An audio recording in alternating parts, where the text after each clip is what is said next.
చంపినటువంటి ప్లేసు అవన్నీ కూడా మేము చూడాలి, అతన్ని చూపించాలా, ఇంట్రాగేట్ చేయాలి, కాబట్టి మాకు ఇవ్వండి అని అడుగుతారు. కోర్టు కూడా ఇది ఒక రొటీన్ ప్రొసీజర్ అనమాట. కోర్టు పోలీస్ కస్టడీకి ఇస్తుంది. ఆ ఇచ్చేటప్పుడు మీరు పొద్దున్నే హాస్పిటల్కి తీసుకెళ్ళాలి, సాయంత్రం హాస్పిటల్లో చూపించాలి, అతనికి కొట్టకూడదు, ఇట్లాంటివన్నీ పెడుతుంది షరతులు పెట్టి ఇస్తుంది. వీళ్ళు ఏం చేస్తారు, వాడిని స్పాట్కి తీసుకెళ్ళామంటారు. తీసుకెళ్ళినటువంటి సందర్భంలో అక్కడ వీడు ఒప్పుకున్నాడు, మా కస్టడీలో ఒప్పుకుని సోన్సో చోట కత్తి ఉందని చెప్పాడు, లేదా తుపాకు ఉందని చెప్పాడు, మేము వెళ్ళాము, అది రికవర్ చేసాము, ఇదిగో అని అక్కడ ఒక నలుగురు ప్రత్యక్ష సాక్షుల మధ్యన ఇవన్నీ తీసినట్టు చూపెడతారు.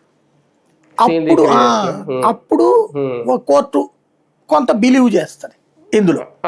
దాని మీద మేము ఫోరెన్సిక్ ల్యాబ్కి పంపించాం ఇవని కూడా చెప్పి వెంటనే ఫోరెన్సిక్ ల్యాబ్ కన్ఫర్మ్ చేసిందని చెప్పరు.